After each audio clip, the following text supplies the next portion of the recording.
Hello guys, good morning. কেমন আছো সবাই? আশা করি সবাই খুব ভালো আছো, আর আমিও বেশ ভালোই আছি। মুক্তধারাতে আরেকটি নতুন ব্লগে তোমাদেরকে অনেক অনেক স্বাগত জানাই। আজ হলো শনিবার, আর আমি রোজকার মতন উঠে পড়েছি সেই 5টাতে।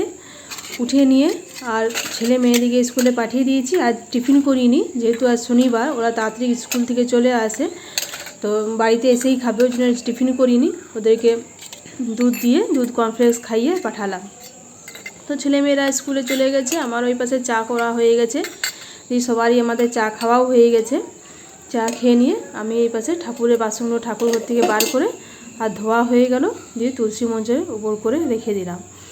তারপরে মনে পড়লো যে বাছুরকে আগে রুটিটা দিয়ে আসি, কেননা ও দেখছি আমি সকালে এপাশ ওপাশ যাচ্ছি, ও আমার দিকেই তাকিয়ে আছে, মানে আশা করছে যে কখন আমি রুটিটা নিয়ে আসবো।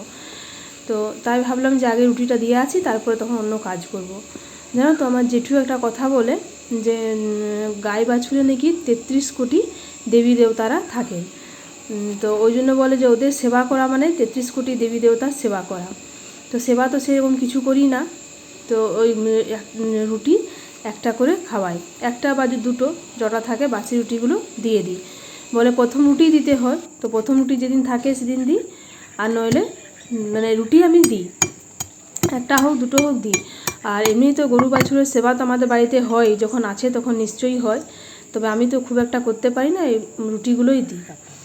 তারপরে রুটিটা দেওয়ার পরে আমাদের আজকেও পুকুরে মাছ ধরেছিল, তবে আজকে একটা মাছই রাখা হলো, এনেছিল অনেকগুলোই, তো আজকে একটা রাখলাম আর 3টে দাদা কাকে দিল।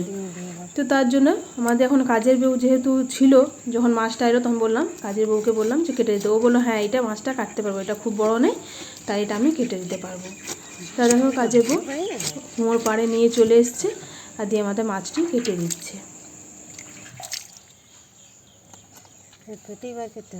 হুম,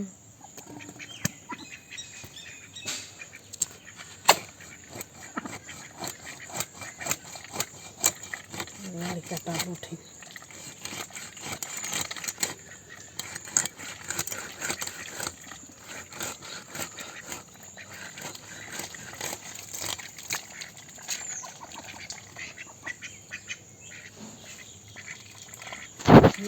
তেল সাদা তেলটা কী করবে করো, ভেজে খাবো তো ভেজে খাবো।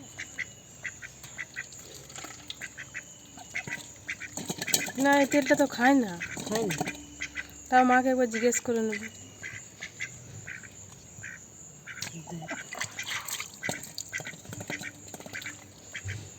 গেধির মতন ভাজতে গেল, গেধির মতন হয়ে যায়। যা না বাবা যা, তবে মাছ নাই, 5 খাবে, আমি চালটা দুপুরে লাগবো। চলো তারপরে দেখি এই পাশে মা হাঁসগুলোকে চান করিয়ে দিচ্ছে। এই যে এই কাজটি মাই করে, এটা আমি পারি না। আমি অবশ্য মাই হাঁসের যত্ন করে, জানো, টাইমে টাইমে খাবার দেওয়া, ওদেরকে ঢোকানো বার করা সব মাই করে। এই হাঁসগুলো যখন অনেক ছোটো ছোটো ছিল তখন আমি এনেছিলাম, তো মা এগুলোকে তখন জানো কী খাওয়াতো, সে চিড়ে ভিজিয়ে রাখতো, চিড়ে ভিজিয়ে রেখে আর ওগুলোকে মা চামচে করে ওদেরকে সেই খাওয়াতো, ছোটো ছোটো বাচ্চার মতন। ছোটো বাচ্চাকে যেমন খাওয়ায় অমনি মা ওদেরকে খাইয়ে খাইয়ে মানুষ করেছে। তবে যখন মা থাকে না তখন আমাকে করতে হয়, তবে আমি চানটা করাতে পারি না, ওই টাইমে টাইমে খেতে দিয়ে দিই হাঁসগুলোকে, এইটুকু এটা করি যখন মা থাকে না, হাঁসকে চান টান করাতে পারি না। তারপর আমার নিচে সমস্ত কাজ চুকে গেল, দিয়ে তারপর আমি ওপরে উঠে গেলাম। ওপরে উঠে নিয়ে একে একে সব রুমগুলো ঝাঁট দেওয়া, মানে ঝাড়ু দিয়ে দিয়েছি, বিছানা ঝাড়া হয়ে গেছে, এরপর সব রুমগুলো একে একে মুছে নিচ্ছি। একটু নিচেটা মুছলে দেখতেও ভালো লাগে, পরিষ্কারও হয়। আমাদের দেখো পায়ে টায়ে তো অনেক ধুলোবালি থাকে, নিয়ে ওগুলো তো সেই পায়ে পায়ে ঘরের মধ্যে হয়ে যায়, তাই একটু চেষ্টা করি যে ঘরগুলোকে একটু পরিষ্কারই রাখা, মোছামুছি করা, ঝাড়ু দেওয়া, এসব আর কি। তারপরে আমার সব উপরেও সমস্ত কাজ করে ঝাড়ু মোছা করে আমি ঢুকে গেলাম রান্নাঘরে। বাবাকেও খেতে দিয়ে দিয়েছি আজকে। যে রান্নাঘরে আজকে আমাদের তরকারি হচ্ছে শুক্তো, তো শুক্তোটাতে দিয়েছি আলু, বেগুন, কাঁচকলা, বিনস, পটল, উচ্ছে এইসব দিয়ে দিয়ে আগে সমস্ত সবজি আমি ভেজে ভেজে তুলে নিয়েছিলাম, দিয়ে তারপরে এখন কষে নিয়ে আর একটু নুন হলুদ আর একটু দেখো উচ্ছেগুলো কিন্তু আমি এখন দিইনি। মা বলে, মানে আমার শাশুড়ি মা বলে যে যখন এখন থেকে দিলে নাকি খুব তিতো হয়ে যায়, যখন দেখবে যে মোটামুটি হয়ে এসেছে একটুখানি বাকি আছে তখন উচ্ছেগুলো ফেলে দিতে হয়। আর আজকে তো অবশ্য আমি উচ্ছে খাবো না, শনিবার যেহেতু আমার ছেলের জন্মবার, তো আজকে আমি খাবো না, তো আমার মতন তুলে রেখে নিই, তারপরে উচ্ছেটা দেবো। আর এখানে আমি আদা বাটা, জিরে বাটা, নুন হলুদ আর একটু সর্ষে পোস্ত দিলাম, দিয়ে ঢাকা দিয়ে নিয়ে আর ভাবলাম একটু আমি নিজে ব্রেকফাস্টটা করে নিই।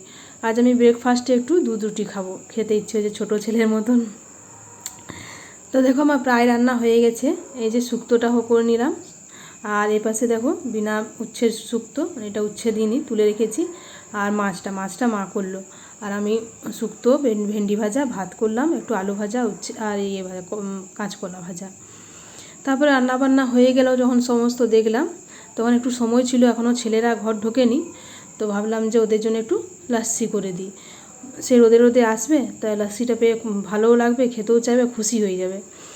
তাই দেখো আমি প্রথমে চিনিটা একটু গুঁড়ো করে নিলাম, দিয়ে দেখো এই দইটা তোমাদেরকে দেখিয়েছিলাম কালকে আমি দই বসাচ্ছি বলে, দেখো কি সুন্দর দইটা বসেছে, ঘরে পাতানো দই, মানে খুব ভালো বসেছে দইটা।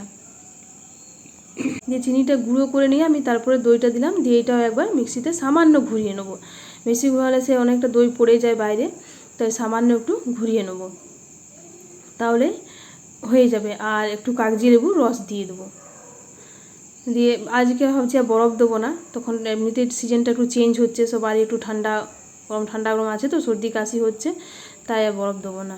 দিয়ে একটু ফ্রিজে আমাদের রোজ ফ্লেভার ছিল, ওইটা একটু 3টে গ্লাসে দিয়ে দিলাম, 3টে গ্লাসে দিয়ে নিয়ে একটু রোজ ফ্লেভারের গন্ধটা আসবে, তারপর দইটা দিয়ে দেবো।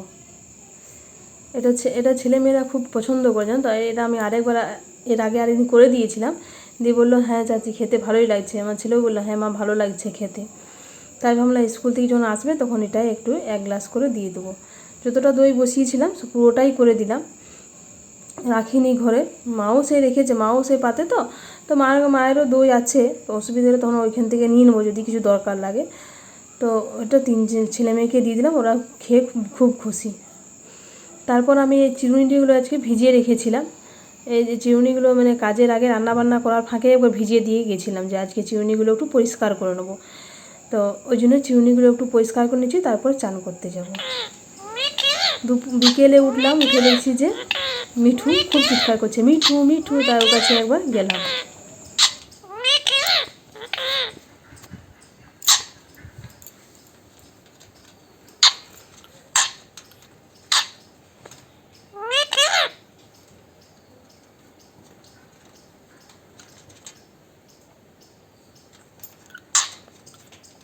মিঠু মিঠু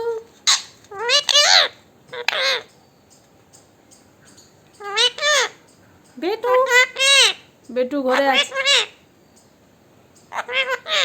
বেটু ঘরে পড়ছে,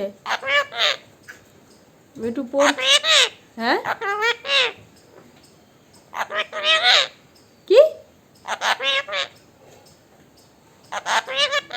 হ্যাঁ ঠিক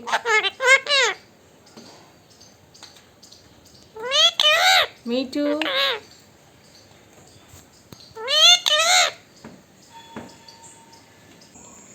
তারপর চানাচুরটা আমার শেষ হয়ে গেছিলো, দিয়ে আমার ছেলেকে বললাম একটু নিয়ে আয়, নিয়ে এসে নিয়ে বললাম ঢালবো, তো বলছে না মা দাও আমি ঢালছি।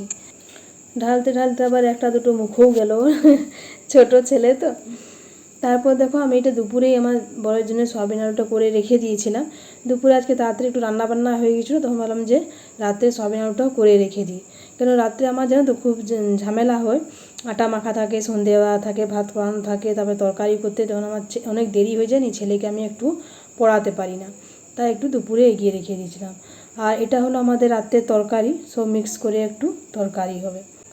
তারপর সন্ধে হলো সে একটু ব্রেকফাস্টের আছে, আমার ছেলে বললো মা খিদে পেয়েছে, মুড়ি খাবি না, দুধ কর্নফ্লেক্স খাবি না, তাহলে কি খাবি মা, আমাকে একটু চাউমিন করে দাও।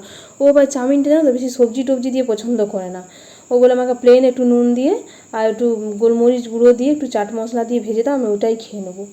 তো তাই করে দিলাম, ও যেটা পছন্দ করে, সবজি দিলাম না কিছু, ও বললো কিচ্ছু সবজি দিও না। তো একটু সেদ্ধ করে নিয়ে একটু নুন দিয়ে একটু গোলমরিচ গুঁড়ো দিয়ে একটু চাট মশলা দিয়ে আর দিয়ে দিলাম ওকে। আবার খেয়ে বলছে মা খুব সুন্দর হয়েছে, গোলমরিচ গুঁড়োটা দিয়েছো তো, ওটাতে টেস্ট আরও বেড়ে গেছে, তাই বললো। ঠিক আছে খা, খেয়ে নিয়ে আর পড়তে বস। দিয়ে ওকে দিয়ে দিলাম। আর এই পাশে আমি ভাতটাও বসিয়ে দিয়েছি। আর এই পাশে রাত্রের তরকারি, এই যে এই পাশে রাত্রের তরকারিরও আরম্ভ হয়ে গেছে। এটা গ্রেভিটা হচ্ছে, এটাতে একটু টমেটো, আদা, একটু কাজু, একটু দুধ দিয়ে নিয়ে গ্রেভিটা হয়েছে। আর এখানে সব সবজিগুলো তুলে রাখা হয়েছে। এই যে এই সবজিটা দিদিভাই করছে, আমি করিনি, দিদিভাই করছে। তারপরে ওই পাশে সবজি হচ্ছে আর ভাতটা বসিয়ে দিয়েছি। আর আমি এই পাশে আটা নিয়ে বসে গেলাম, আটাটা মাখা হয়ে যাবে তারপর সন্ধে দেবো। আর আমার ছেলেরও খাওয়া হয়ে গেছে, ওকে বললাম যা, আজকে ওর স্যার আসার ছিল, তো আজকে যেহেতু স্যার এলো না, তো বললাম যা তাহলে তুই উপরে ওঠ, আমি আটাটা মেখে সন্ধেটা দিয়ে আর আমিও উঠছি। ওই জন্য আটাটা একটু তাড়াতাড়ি মেখে নিচ্ছি, সন্ধেটাও হয়ে এসছে। ঠিক ভাতটা নামাবো আর ওপরে ওর কাছে একটু বসবো পড়াতে। ঠিক আছে বন্ধুরা, তাহলে ব্লগটা আমি আজকে এই পর্যন্তই রাখছি। তোমাদের যদি আমার ব্লগটি ভালো লেগে থাকে তাহলে প্লিজ একটি লাইক কমেন্ট করে দিও। আর যদি কেউ নতুন ভিউয়ার্স হচ্ছ তাহলে প্লিজ আমার চ্যানেলটি সাবস্ক্রাইব করে দিও। কাল আবার চলে আসবো একটি নতুন ব্লগ নিয়ে। সবাই ভালো থেকো, পাশে থেকো, টাটা।